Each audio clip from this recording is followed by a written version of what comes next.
안녕하세요. 조승현의 탐구생활 북토크 라이브 탐구르르에 오신 것을 환영합니다. 많은 분들이 인사말을 남겨주셨는데요. RAB님, 영케이님 라이브 포기하고 승현님 방송 보러 감사합니다. 홀쭉한 조 작가님이라고 베라베라님이 하셨는데, 홀쭉한 게 아니라 요즘 이제 육아 때문에 잠을 못 자가지고 좀 이렇게 퀭해진 거고요. 눈 같은 게 이렇게 좀 파여가지고 그거는 배가 빠져야 되는데 얼굴살만 지금 계속 없어지고 있습니다.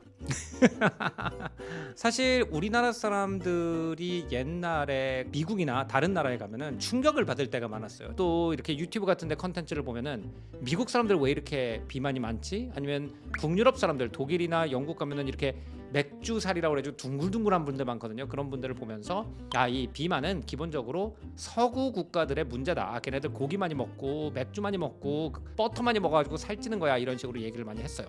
다시 말하면 우리나라 사람들은 사회적인 비만 문제가 생길 정도로 우리나라 전체가 비만이 증가하는 그런 거는 별로 생각을 안 하고 있었는데, 제가 얼마 전에 굉장히 충격적인 뉴스를 본 게 우리나라의 아동 비만율이 아시아 1위가 되었다라는 뉴스를 봤고요. 또 작년에 오젬픽이라고도 불리는 그 위고비가 출시이 됐을 때 많은 사람들이 이 약을 사기 위해서 휴가를 취소하고 줄을 섰다, 동날까봐, 뭐 이런 얘기도 읽은 적이 있습니다. 그래서 오늘 책 한 권을 가지고 이 비만 얘기를 해보려고 하는데, 매직필이라고 하는 위고비의 인기를 분석하는 책을 썼어요. 그리고 실제로 스스로 위고비를 맞으면서 이 위고비를 개발한 과학자를 인터뷰하기도 하고, 비만에 시달리거나 합병증에 걸려있는 사람들을 인터뷰하기도 하고, 다이어트라든지 아니면은 인스턴트 음식 관련 전문가들을 인터뷰하기도 하면서 왜 우리 사회가 비만 사회가 됐는지를 연구한 책을 썼습니다. 그래서 오늘 어떻게 해서 그렇게 많은 사람이 비만이 되게 되었는지 이런 얘기를 풀어볼까 합니다. 자, 일단 비만이라는 것이 언제부터 사회 문제가 되기 시작했는지를 알 필요가 있을 것 같아요. 왜냐하면 90년대 우리나라는 비만율 거의 없었습니다. 그래서 대체로 한국에서 어떤 비만인 아이가 있으면 의사 선생님들이 뭐라고 그랬죠? 서구화된 식습관을 줄여야 된다, 이렇게 얘기를 했어요. 근데 매직필에서 굉장히 신선한 얘기 중에 하나가 뭐였냐면은, 서양도 비만이 이렇게까지 많은 게 1980년대에 갑자기 일어난 일이라는 거예요. Obesity Observatory, 세계 비만 관측 기구라고 하는 웹사이트가 있는데요. 이 웹사이트를 보면은 1975년까지만 해도 미국만 조금 칼라 있고 나머지는 전부 다 그냥 하얀색이에요. 그러다가 일부 국가들에서 비만이 슬슬 올라가고 있는 것을 볼 수가 있어요. 75년에서 95년이 되면 보시다시피 우리가 흔히 말하는 서구 국가들, 미국은 굉장히 비만이 심해지고요. 프랑스, 독일, 영국 이런 나라들이 좀 많이 오렌지색으로 변했죠. 옛날에 비해서. 이제 지금으로 가겠습니다. 빨간색이 됐어요. 이제 1995년에서 2016년이 되니까 빨개졌습니다. 그리고 이제 우리나라 컬러를 보면 우리나라가 이제 약간 이전에 프랑스 정도까지 온 거를 볼 수가 있죠. 그리고 미국 같은 경우에는 이제 완전히 빨간불 켜지고 난리가 났습니다. 그렇기 때문에 우리가 비만에 대해서 정확하게 알고 있어야 되는 건, 첫 번째 진실은 비만은 서구화의 문제가 아니라 현대화의 문제라는 거예요. 그러면 뭐가 가장 크게 변했냐? 가장 큰 변화는 요한 할에 의하면 간단합니다.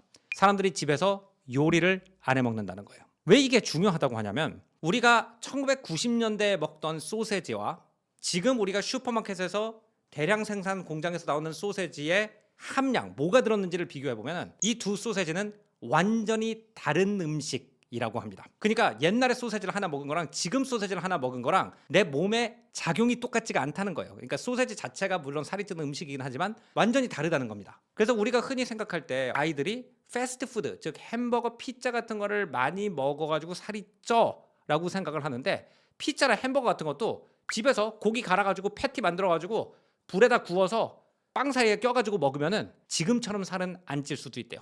피자도 마찬가지로 이탈리 시골에서 이렇게 도 이렇게 돌려가지고 우드 오븐에다 만들어가지고 하는 그런 피자를 먹으면은 우리 몸에 작용하는, 물론 많이 먹으면 살이 찌겠죠. 근데 우리 몸에 작용하는 방식이 완전히 다르기 때문에 이거는 서양식 음식이냐 동양식 음식이냐 차이도 있긴 하겠지만, 똑같은 서양식 음식도 1970년대 서양 사람들이 먹던 음식과 80년대 먹던 음식과 지금 먹던 음식이 같은 음식이 아니라고 해요. 그러면은 이 요즘 음식이 어느 정도까지 달라졌는지에 대해서 책에서 어떻게 설명하는지를 보겠습니다.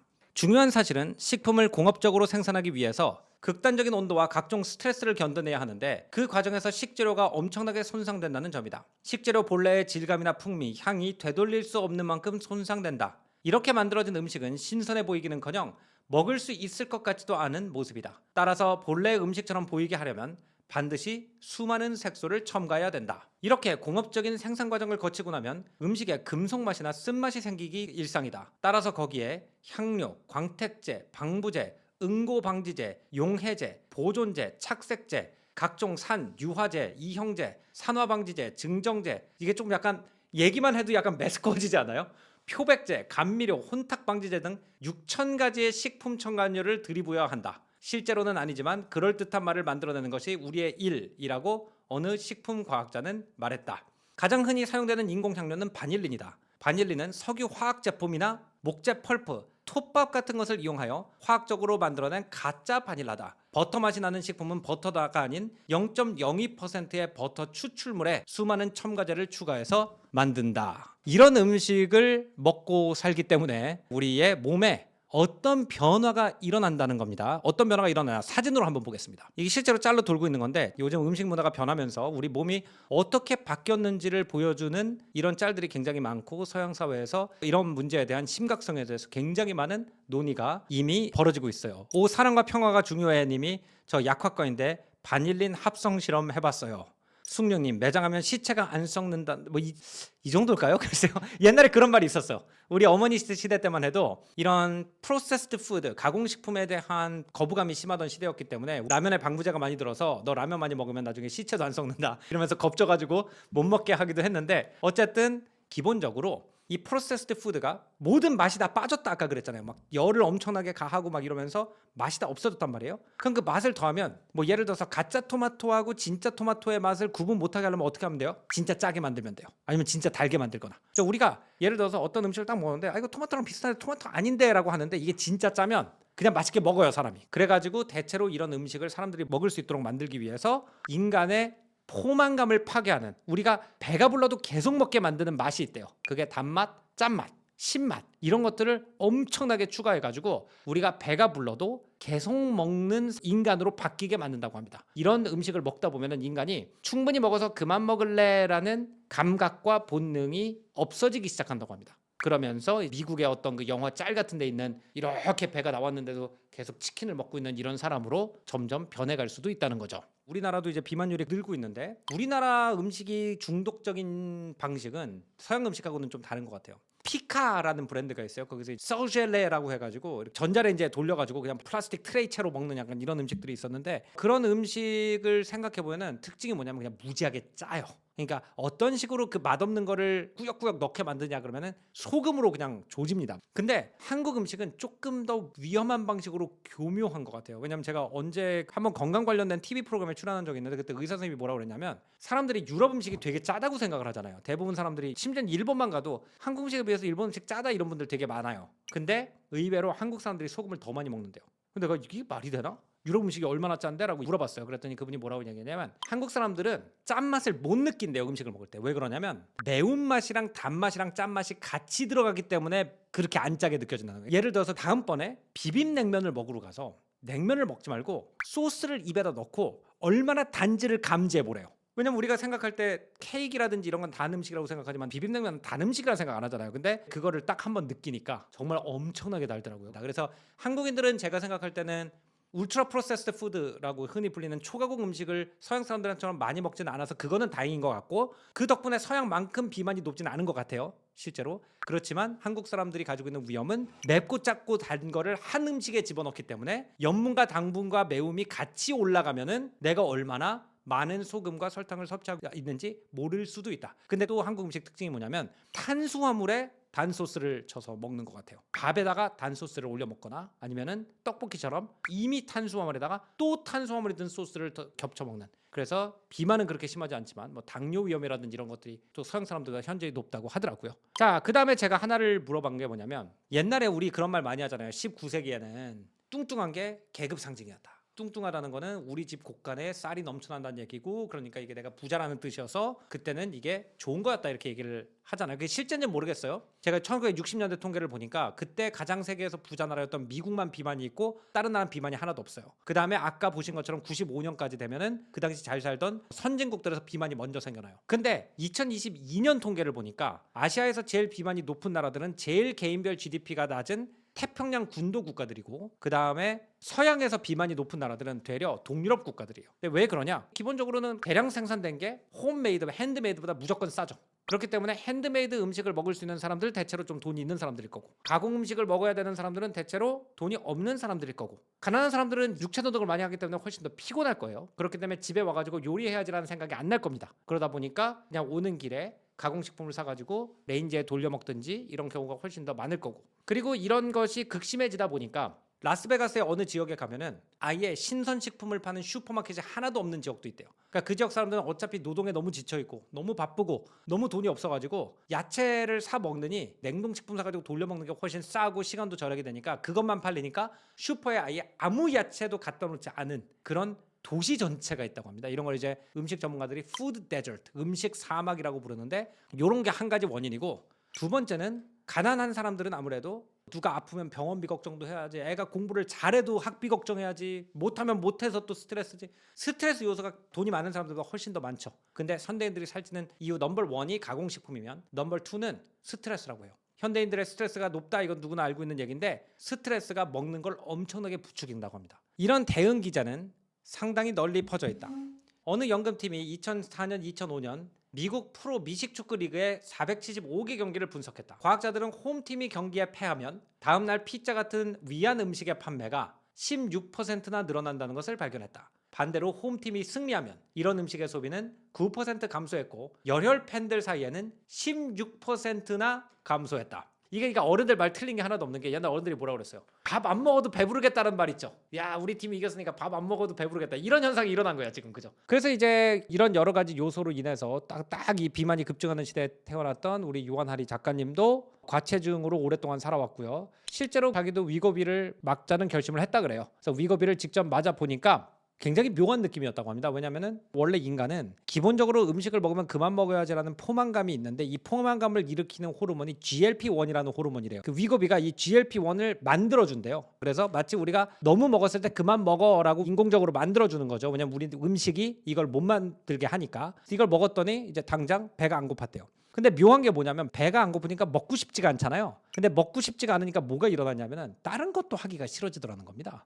그래서 GLP-1이 뭔지가 되게 궁금해졌다. 그리고 식욕과 다른 욕망 간의 관계도 궁금해졌다 그래요. 그러니까 우리가 대체로 저 어렸을 때 뭐 이런 얘기 많이 했어요. 제가 뭐 좀 이렇게 말이 많다 보니까 어른들이 야, 이거 아는 게 많아서 먹고 싶은 것도 막 했어, 이런 말 하잖아요. 그런 것처럼 실제로 뭔가 한 가지 욕망, 많은 거를 배우고 싶은 욕망이 많은 사람들은 먹고 싶은 것도 많을 것이다. 아니면 뭐 무력이 많은 사람들이 먹고 싶은 게 많을 것이다라는 어떤 스테레오타입이 있어서, 뭐 옛날에 우리 그 카리케처로 그리던 뭐 비단장사 왕서방 이런 사람들 보면은 포만감이 있는 분으로 이제 묘사가 되고 뭐 이렇게 되잖아요. 그런 것처럼 어느 정도 맞지 않나라는 의심을 했대요. 왜냐면은 위고비를 먹고 식욕만 없어진 게 아니라 다른 거에 대한 욕망도 많이 줄어들더라, 뭐 이런 얘기를 했습니다. 그리고 이제 내가 위고비 맞아라고 얘기를 하니까 이제 다른 사람들도 나도 맞아, 나도 맞아, 나도 맞아 하면서 의외로 주변에 맞는 사람이 엄청나게 많더라는 거예요. 근데 놀랐던 게 뭐냐면, 의외로 위고비를 맞는 사람들을 보니까 아니 날씬한데 왜 맞지? 이런 사람들이 굉장히 많더라고 합니다. 심지어 자기가 위고비를 가장 많은 퍼센테이지를 맞는 거를 어디서 봤냐면은 할리우드 배우의 풀파티에서 가장 많은 위고비에 대한 대화가 오갔대요. 예를 들어서 시대를 한 20년씩 뛰어가지고 대표하는 약간 미적 기준의 변화를 보여주는 연예인들입니다. 그 당시 세계 미녀라고 불렸던 분들이에요. 그래서 1960년대 엘리자베스 테일러를 보면은 물론 날씬해요. 하지만 일부러 살을 뺀 것 같은 체형은 아닙니다. 그죠? 팔 같은 데도 살이 어느 정도 있고 몸이 어느 정도 지방이 있어요. 90년대로 넘어가면 엘리자베스 테일러보다 그 당시 펩시 모델로 이름을 날렸던 신디 크라우포드의 몸을 보면 그래도 팔에 힘을 주고 있으면 약간 알통도 튀어나와 있고 건강한 정도의 근육이 붙어 있다는 걸 볼 수가 있습니다. 살이 있는 몸이에요. 2000년대가 되면서 미란다 컬이라고 하는 모델이 데뷔하면서 갑자기 사람들이 엄청나게 마른 몸매를 선호하기 시작했다는 말을 많이 합니다. 어떤 획기적인 변환점이었대요. 미란다 컬과 지젤이라는 모델의 출연이. 그래서 2000년대 가면은 신디 크로폴드의 팔이랑 미란다 컬의 팔을 비교해보면 미란다 컬의 팔이 훨씬 더 얇아졌습니다. 그 다음에 이제 그 후로 20년을 와가지고 흔히 4세대 아이돌이라고 부르는 장원영 씨의 몸을 보면은 진짜 근육도 지방도 하나도 없어요. 이게 굉장히 큰 변화인데 이런 변화가 일어나다 보니까 결국 어떻게 보면은 뭐 우리나라 사교육 문제처럼 아무도 사교육을 안 받으면 알아서 머리순으로 갈 텐데 모두 다 사교육을 받으니까 사교육도 받았는데도 어차피 머리순으로 가는 이런 상황처럼 이제 위고비를 다 같이 투여를 하게 되면은 살찐 사람과 건강한 사람이 맞춰지는 기회가 되는 게 아니라 원래 살을 뺐던 사람들이 더 빡세게 약을 먹고 다이어트를 해가지고 기준을 말도 안 되게 높여놓음으로써 다른 사람들은 오히려 더 많은 스트레스에 시달리게 되는, 그리고 경제적으로 힘든 사람들은 어차피 식부구다를 못 바꾸게 돼서 계속 약을 먹는 그런 세상이 되면 어떡하지라는 걱정을 했다고 합니다. 마지막 챕터에서 이제 요하나리가 어디로 가냐면은 현대화를 거치면서 유일하게 비만율이 레디컬하게 늘지 않은 한 나라가 있었대요. 그게 일본이었대요. OECD 통계를 보면은 우리나라가 아직까지는 OECD에서 두 번째로 비만율이 낮은 나라고 OECD에서 비만율이 제일 낮은 나라가 일본이에요. 그래서 일본에 실제로 가서 일본 요리를 배우고 일본 학교에 있는 아이들이 어떤 급식을 먹는지를 보면서 어렸을 때부터 좋은 음식을 먹여서 거기 식습관을 제대로 들리고 교육을 하는 게 얼마나 필요한지를 느끼게 됐다 하면서 책을 마무리합니다. 자, 뭐 미국 급식 유명하죠. 뭐 유튜브에 뭐 짤도 많죠. 미국 애들 이런 거 먹고 왜 안 죽어? 막 이런 짤도 많고. 이렇게 음식이 되는데 몇 가지 이유가 있는데 실제로 미국에 법이 있어요. 애들한테 야채 먹이라는 법이 있습니다. 근데 야채가 없잖아요. 과일이나 야채를 먹여야 돼요. 그럼 야채가 어디 갔냐라고 하니까 미국이 소송이 엄청 많은 나라다 보니까 신선 야채는 상하잖아요. 아니면 뭔가 곰팡이가 붙을 수도 있고 뭐 기생충이 붙을 수도 있고, 그러다 보니까 이 납품을 하는 기업들이 소송당할까 봐 국가에다 로비를 했대요. 여기 보면은 요거 딸기잼 있죠, 딸기잼. 요거 과일로 쳐줍니다, 미국에서 법적으로. 그리고 여기 감자 튀겼죠. 감자도 원래 땅에서 나왔죠. 원래 식물이죠. 그래서 감튀도 야채로 쳐준대요. 그리고 심지어는 케첩에 토마토 살짝 들어있잖아요. 그래서 토마토도 야채로 쳐준다고 합니다. 그래서 전체 칼로리의 몇 퍼센트는 야채로 먹어야 된다라고 하면 미국의 급식을 제공하는 업체들은 그거를 전부 다 감자튀김, 케첩 그리고 잼으로 때운다고 합니다. 저기 지금 댓글에 물음표를 막 트리님은 4개만 찍어 놓으셨고, 숙룡님 제정신인가, 꾸미만님은 입을 떡 가로막고 있는 그 이모티콘. 자, 일본 급식은 보시다시피 건강한 밥, 된장국, 그 다음에 야채를 얹은 이 연어, 김, 뭐 이런 걸로 뭐 우유 하나 이렇게 건강한 음식으로 돼 있는 거를 볼 수가 있죠. 근데 우리나라 급식도 이렇게 나와요. 근데 급식 자체가 중요한 게 아니라 요한 하리가 일본 학교에서 견학을 하면서 급식을 어떻게 교육에 활용하는지를 봤다고 합니다. 우리나라도 예를 들어서 뭐 의왕에서 마늘 나오는 철이 있을 거고 김해에서 쌀 나오는 철이 있을 거고 그럴 거 아니에요. 그러니까 그 철내는 그 음식을 전국적으로 급식을 하도록 하는 그런 정책이 있나 봐요. 그래서 급식을 그걸로 만들 뿐만 아니라 급식장님이 강의를 한대요. 자, 오늘 메뉴는 어느 지역에서 몇 달에 나오는 어떤 요리로 한 거고 이 연어가 살아있을 때는 어떻게 생겼고 얘가 싱싱한 걸 알아보는 방법은 이런 방법이고 지금 네가 맡고 있는 그 냄새가 이게 싱싱한 거로 요리를 했다는 증거고 뭐 이런 것들을 다 가르친 다음에 이 급식장이 이 요리를 통으로 받아가지고 반 애들한테 급식을 하면서 반 애들한테 그걸 다시 한번 설명을 해줘야 된대요. 그러다 보니까 애들이 입맛이 까다로워져가지고 미국 급식 사진을 보여줬더니 약간 웩 이러더라는 거예요. 어떻게 인간이 저런 저급한 음식을 먹고 사냐. 그래서 일본이 가지고 있는 교육제도 중에서 굉장히 특이한 제도라고 요하나리가 느꼈던 거. 물론 우리나라도 급식이 잘 나오지만 제가 책을 읽으면서 우리나라와 일본의 차이라고 느꼈던 것도 우리나라 급식 되게 건강하게 잘 나오는 나라죠. 이걸 먹고 나서 맛없는데 그냥 먹어요. 학교에서 나오니까 그 다음에 뭐 하죠? 학교 끝나자마자 저도 그랬죠. 떡볶이 집으로 튀어갑니다. 그리고 자극적인 음식이 좀 일본보다 많기도 하죠. 우리나라가. 우리 때는 그거보다 더 나쁜 거 먹었어요. 세븐일레븐에서 슬러시 먹는 거 유행했었어요. 그래서 이걸 먹는 것까지는 좋은데 입맛을 까다롭게 만들어 놓질 않았으니까 4시에 가가지고 슬러시 뽑아 먹는데 일본의 어린아이들은 어렸을 때부터 머릿속에다 입력을 하는 거예요. 좋은 음식이란 건 이런 거야. 맛있는 음식은 이런 거야. 생선은 이런 향이 나야 신선한 생명이고 야채는 이런 향이 날 때가 제철 야채야. 이걸 머릿속에다 집어넣어서 제철의 느낌이 나지 않는 음식에 강한 거부 반응을 보이는 아이들로 키워놨더라. 이건 굉장히 놀랍다라고 요하나리가 얘기를 해요. 그리고 이제 여기서 중요한 말을 하는데 요하나리가 일본이 지금은 되게 건강하게 먹고 사는 나라로 유명하고 장수국가로 유명하지만 1920년대에 일본의 식단을 보면은 쌀만 너무 많이 먹고 다른 단백질 같은 걸 너무 안 먹어가지고 여러 병이 뭐 베리베리병이라는 병도 있고 여러 가지 병이 돌았었대요. 그래서 1950년대 이제 일본이 전쟁에서 진 다음에 이제 경제적으로 고도 성장을 하는 과정에서 국가 정책적으로 해가지고 국민들의 식생활을 완전히 바꿔버렸다고 합니다. 이게 대조가 된다는 거죠. 서양은 원래 건강하게 먹고 있었는데 산업이 음식을 점유하면서 원래 건강하던 사람들을 안 건강하게 만들어놨고, 일본은 원래 안 건강하게 먹고 있던 나라인데 1960년대 70년대를 지나면서 국가에서 정책적으로 사람들의 식습관을 건강하게 바꿨다는 걸 보면서 우리가 옛날에 서구식은 안 좋아 이렇게 얘기를 했던 것처럼 어느 나라는 그냥 사람들이 원래 입맛이 저렇고 안 좋은 음식을 좋아해가 아니라 이런 거는 끊임없이 바뀌기 때문에 우리가 경각심을 가지고 우리의 음식 문화가 어느 쪽으로 흘러가는지에 대해서 생각을 하고 교육으로 이거를 바꿀 수 있다라는 걸 전달하기 위해서 이 책을 썼다라는 얘기를 했습니다. 자, 우리 라이브 오시는 분들이 가장 좋아하는 밸런스 게임 섹션 한번 해보겠습니다. 자, 일단 이걸 해볼게요. 탕수육 부먹 대 찍먹. 자, 이게 조금 왜곡이 될 수 있어요. 왜냐면 평상시에는 내 입만 얘기를 하지만 지금은 다이어트 얘기를 했기 때문에 제가 이걸 물어보는 의도가 있을 겁니다. 자, 헬레나님 찍먹, 키키님 당근 찍먹, 단먹 소스에 담가먹고 먹음. 신선하네요. 바로 먹으면 부먹, 식히면 찍먹. 부먹이 원조입니다. 제이스님. 맞아요. 내가 어렸을 때는 찍먹이 없었어. 왜냐면 소스를 따로 갖다 주질 않았거든요. 근데 이게 언제부턴가 이게 스티로폼으로 바뀌면서 아마 이거를 이제 부으면은 이게 위에다 랩도 씌우고 그러니까 이게 더 눅눅해졌을 거예요 아마. 그래서 아마 그때부터 소스를 따로 주기 시작하지 않았나 생각이 돼요. 왜냐면은 내가 어렸을 때는 짜장면도 그냥 소스 뿌려가지고 왔거든. 근데 지금은 짜장면도 소스 따로 오잖아요. 그래서 이제 부먹 찍먹 논란이 생긴 거지만 사실은 탕수육은 원래 튀김 돼지고기와 소스가 나오는 음식이 아니긴 하죠. 튀김 돼지고기를 단 소스에 비빈 게 원래는 탕수육이죠. 왠지 방송을 볼수록 뭔가 더 먹고 싶어지네요. 부작용입니다. 죄송합니다.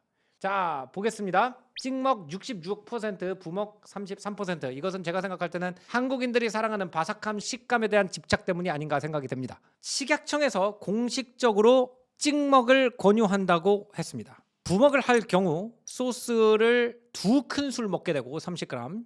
그 다음에 찍먹을 할 경우에 돈가스 소스를 1술 먹게 된다. 즉 소스 섭취량이 2배나 늘어난다는데, 근데 시켜 먹으면 어차피 이 랩 밑에 있어가지고 어차피 바삭하지가 않아. 그래서 저는 탕수육은 부먹으로 가서 먹자. 부먹으로 가서 먹자.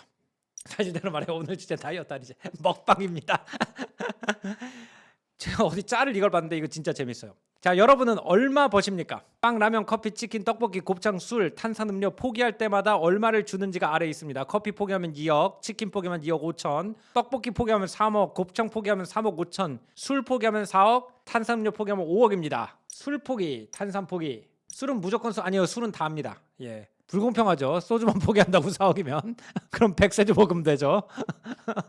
이미 탄산음료 안 먹네. 누가 돈 좀 줬으면. 탄산음료를 안 드시고 계신 건 이미 돈을 벌고 계신 거예요. 탄산음료만 안 먹어도 당뇨 걸릴 가능성 확 줄어드니까. 방제 먹고 싶죠.